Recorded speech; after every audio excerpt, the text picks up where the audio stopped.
Pela graça e misericórdia de Deus, estamos de volta para mais uma mensagem dele ao nosso coração. Estamos aprendendo nessa reta final do nosso estudo em Isaías capítulo 53 sobre alguns fatos interessantes que diz respeito a Jesus, isto é, após a sua ressurreição.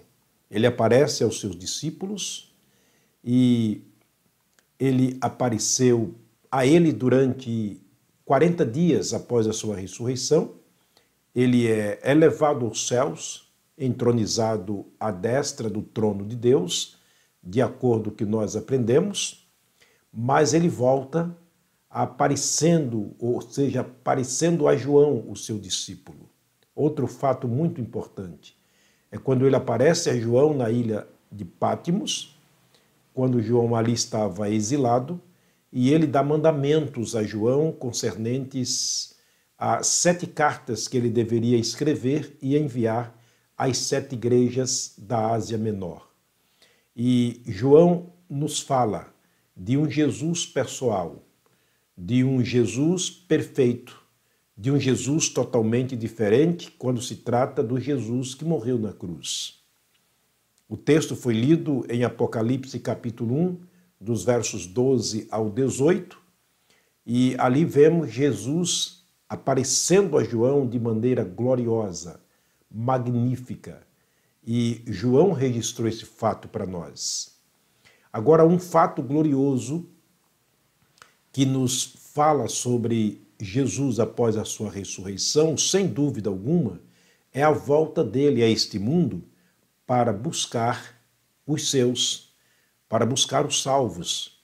A Bíblia deixa muito claro que ele voltará mais uma vez aqui neste mundo para implantar aqui o seu reino, para reinar após ter levado daqui aqueles que creram nele através da pregação do Evangelho, que creram no seu sacrifício ou no sacrifício de Deus realizado através dele, e através da sua fé, pela graça foram salvos. Quem realmente são os de Jesus? Está lá em João capítulo 1, versículo 12. Mas a todos quantos o receberam, Deus deu a eles o poder de serem feitos filhos de Deus. Isto é, aqueles que creram no seu nome. Portanto, estes são aqueles que pertencem a Jesus, e um dia Jesus voltará para estes e os levará para estar com ele para sempre. Este é um fato importantíssimo sobre Jesus após a sua ressurreição. A Bíblia deixa muito claro em João capítulo 14, João registrou as palavras do próprio Jesus quando ele disse: "Não tenham medo, não se turbem o vosso coração. Credes em Deus, crede também em mim. Na casa de meu pai há muitas moradas. Se não fosse assim, eu vos teria dito: vou preparar-vos lugar. E quando eu for e vos preparar lugar, virei outra vez e levarei vocês para mim mesmo, para que onde eu estiver, vocês estejam também comigo." E ele continua no versículo 18 do capítulo 14 de João, dizendo o seguinte: "Não vos deixarei órfão", o que vale dizer, eu não deixarei vocês sem pai. Ou seja, voltarei para vocês. O versículo 28 ele diz: "Vou e venho para vós." Então, são palavras consoladoras para aqueles que nunca viram Jesus, que nunca tiveram uma aproximação física com Jesus, um dia verão. Aqueles que, como disse Pedro, não vendo, mas crendo, a sua fé se redundará em glória na volta do Senhor Jesus Cristo. Ele será, como disse Paulo aos Tessalonicenses, admirado por todos aqueles que creram. Ainda nós temos palavras do próprio Jesus, e Mateus escreveu no capítulo 24, verso 30, quando ele disse: "Então aparecerá no céu o sinal do Filho do Homem." e todas as tribos da terra se lamentarão e verão o Filho do Homem vindo sobre as nuvens dos céus com poder e grande glória. Este será um fato glorioso, maravilhoso, magnífico, ímpar, quer dizer, incomparável para todos aqueles que, através da mensagem do Evangelho, creram e receberam Jesus como seu Salvador. Paulo, apóstolo, escreveu 2 cartas aos Tessalonicenses. Em ambas as cartas ele fala sobre esse regresso, essa volta gloriosa do Senhor Jesus Cristo. Mas quero citar a primeira carta, capítulo 4, versos 16 a 18, quando ele disse aos crentes de Tessalônica: porque o mesmo Senhor descerá do céu. Olha a palavra que ele usa, o mesmo Senhor. Aquele que veio, aquele que viveu aqui, aquele que foi crucificado, aquele que morreu na cruz, aquele que foi sepultado e ressuscitou, aquele que apareceu aos seus discípulos e, por fim, apareceu o Senhor Jesus, apareceu a João, o seu discípulo. Aquele que disse que iria para o céu e estaria entronizado à destra do Pai e iria interceder por nós. Aquele mesmo que disse: não temam, não tenham medo, não se turbe o vosso coração, credes em Deus, mas crede também em mim. Aquele mesmo que disse: eu vou e venho para vocês, não deixarei vocês órfãos. Ele disse: o mesmo Senhor descerá do céu com alarido e com voz de arcanjo. É o que ele está citando aqui na primeira carta aos Tessalonicenses, capítulo 4, versículo 16 a 18. Permita-me repetir o que Paulo disse. Porque o mesmo Senhor descerá do céu, com alarido de Deus e com voz de arcanjo, e com a trombeta de Deus. E os que morreram em Cristo ressuscitarão primeiro. Depois nós, os que ficarmos vivos, seremos arrebatados juntamente com eles nas nuvens, a encontrar o Senhor nos ares. E assim, desta maneira, deste modo, estaremos para sempre com o Senhor. E o verso 18, Paulo termina o capítulo 4 dizendo: consolai-vos uns aos outros com estas palavras.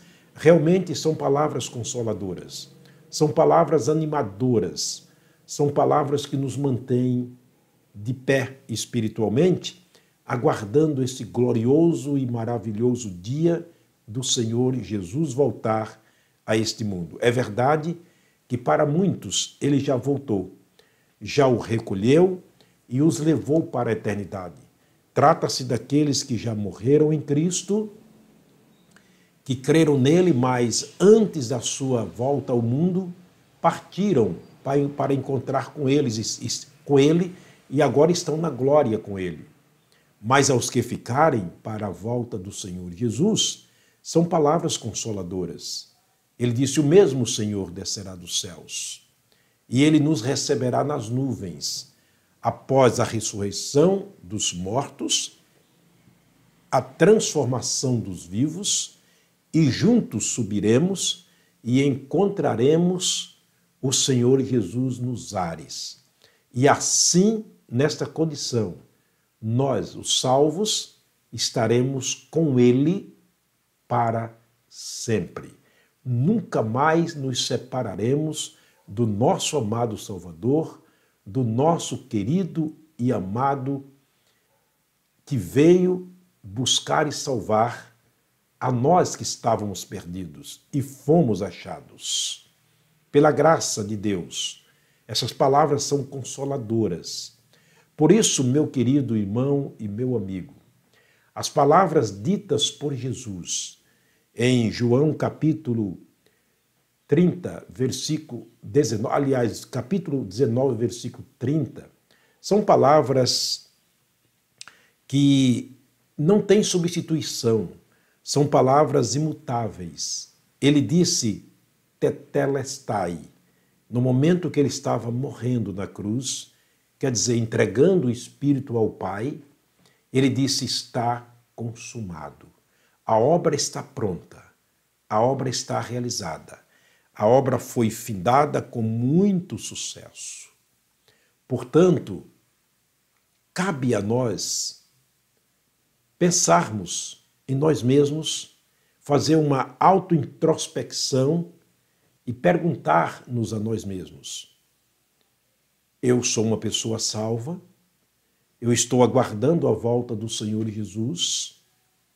Como está a minha condição espiritual? Tenho certeza absoluta que quando ele voltar, eu serei um daqueles que subirei, mesmo ou pela ressurreição ou pela transformação do corpo, para encontrar com ele nos ares e estar com ele para sempre. Esta é a vontade dele. Mas é claro que o poder está em nossas mãos. O poder de isso acontecer está em nossas mãos. Ele disse em Apocalipse capítulo 3, eu estou à porta e bato. Se vocês ouvirem a minha voz e abrirem a porta, eu entrarei em sua casa, cearei com vocês e vocês cearão comigo. Ele disse em João capítulo 5, verso 24, em verdade vos digo, que todo aquele que ouvir a minha palavra e crê naquele que me enviou, tem a vida eterna. Não entrará mais em condenação, mas passou da morte para a vida. Portanto, é importante que se faça, como disse e repito, uma alta introspecção, perguntando-nos a nós mesmos: como está a minha condição espiritual? Tenho certeza absoluta da minha salvação, confiando simples e unicamente na obra realizada por Deus, na pessoa do seu amado Filho Jesus? Ou você é daqueles que estão tentando fazer alguma coisa para, através dos seus esforços, boas obras, justiça própria, bondade própria, entrar nos céus? Não. Ele disse: está consumado. A obra está pronta. Nada mais ficou por ser feito. Portanto, ele fez tudo em nosso lugar. Deus te abençoe. Deus te guarde. Que neste dia seja o dia da sua grande e eterna salvação por crer no Senhor Jesus e crer no seu genuíno, perfeito sacrifício realizado na cruz no nosso lugar. Eu quero terminar mais uma vez orando. Pai, muito obrigado, Senhor. Obrigado pela tua graça, pela tua infinita ou tuas infinitas misericórdias. Obrigado por Jesus ter vindo ao mundo e realizado uma obra ímpar, uma obra incomparável, uma obra terminada. Esta obra que foi realizada em prol da nossa salvação. Ele morreu pelos nossos pecados, mas ressuscitou para a nossa justificação.